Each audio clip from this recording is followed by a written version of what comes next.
Chapter 22. Ava bought a teddy bear and a bunch of flowers to bring to the cemetery. It was her yearly visit. Her dad stayed at the house, having already visited her mom and Junior just 2 days prior. That was when her mom had died, 2 days before her baby. To say it was a sad time would have been a drastic understatement. She lost her love, her mom, and her child all within the space of a few months. She took a breath as she walked to her loved ones, inhaling the fresh scent. It cleansed her mind, pushing out the past. After today, she would find a job and begin again. It was time to start over.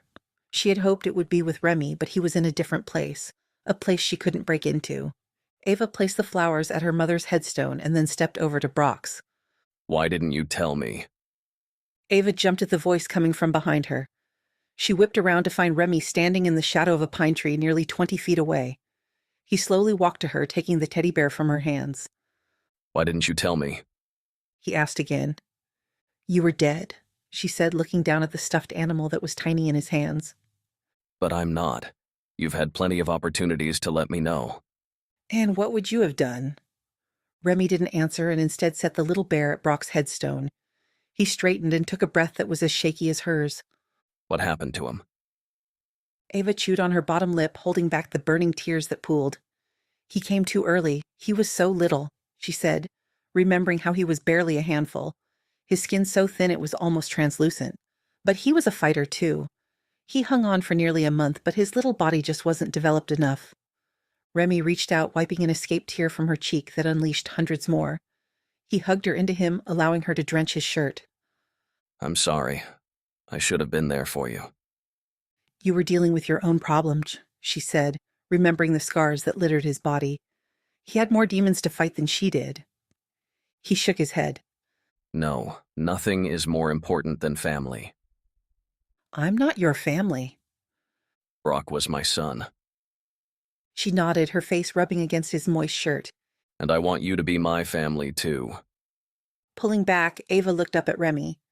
He must have seen her confusion because he said, Just like David, Grayson, and Maya have been my family for these past years. It's more than just blood. Ava nodded in understanding, but it stung to be classified as family with the rest of his friends. But maybe that was all she was. And if she was to be Remy's friend, then she'd take that friendship. She'd rather be a part of his life than not. But I don't want to live with them. I want to live with you. Ava looked up at him, not knowing if she'd heard correctly. Forever. He added, What are you saying? That I've only ever loved you. I never stopped loving you, no matter how hard I tried. More tears flooded. She dashed them away, only to have them joined by more. She wasn't a crier, and yet here she was soaking them both. Remy took her hands. He kissed one palm and then the other.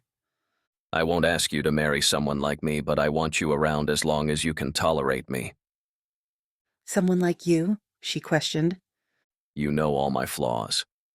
And you were right about the attack. It wasn't me. David had seen the shooter. He also told me. Told you what? Ava prodded. He took a breath. I was never in enemy prison. It was all in my head. All the scars. They're from me. I did this to myself.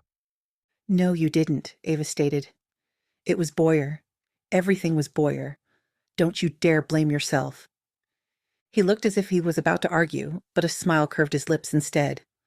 Are you ordering me around already? He asked, amusement tinting his voice. He gazed down at her, brushing her hair from her shoulder, his hand cupping her cheek. Come home with me, please. Yes. She wanted to say yes. But what if, he shook his head. No what ifs. We are stronger together than apart. And I don't want to be apart anymore. We face everything together from now on. But, Brock, sorry, Remy, she corrected herself.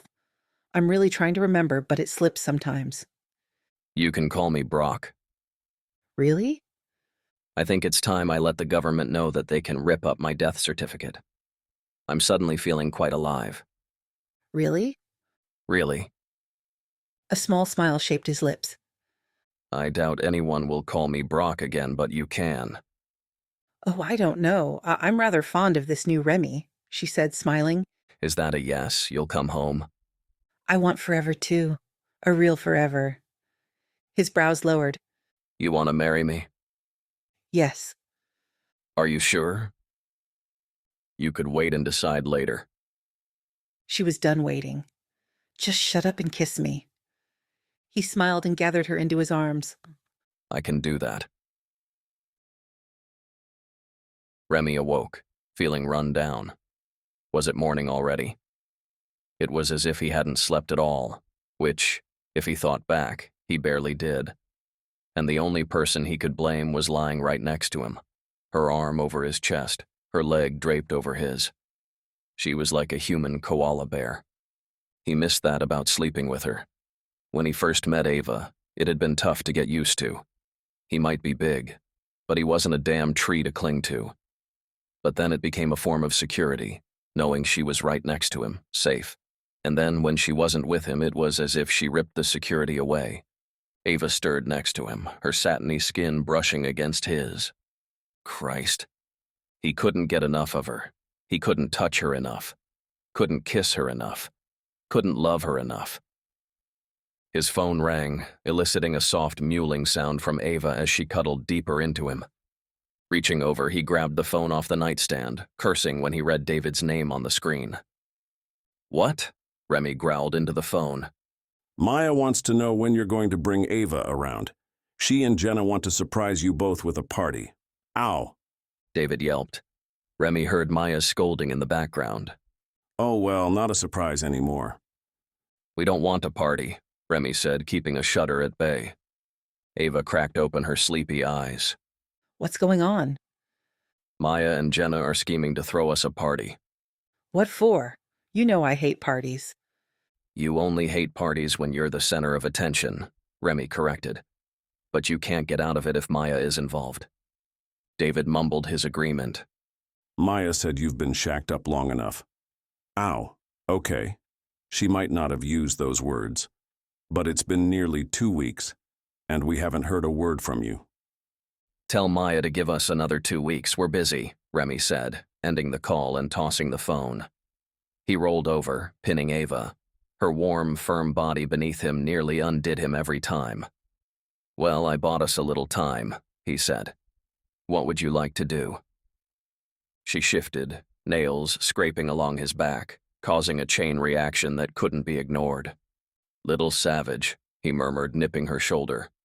Beast, she retorted, earning a smile as he trailed his tongue along her neck and up to her ear. Care to try to pin me again? He challenged. You couldn't do it last night. I was tired. Remy tisked. And why is that? Because a barbarian has kept me up for so many nights I can't even remember what day it is. It's Tuesday. It is? Remy shrugged. How the hell should I know? I lost count as soon as we got home. Ava laughed. This is insane. We should get up and at least take a walk around the block. I'll make a deal with you, Remy said, loving the way Ava's eyes sparked when Remy challenged her. If you actually pin me, which I don't think you can, he taunted, then we'll do whatever you want for the entire day. There's a problem with that. What? I have a feeling we want to do the same thing. Really? Really. She touched a ticklish spot at Remy's side, toppling him. Ava flipped over and straddled him, successfully conquering him. And I win. Remy smiled. No, love. I won. This has been My Traitor, written by Nicolette Pierce. Digitally narrated with full cast of voices. Copyright 2015 by Nicolette Pierce. Production copyright 2025 by Pierced Heart Publishing.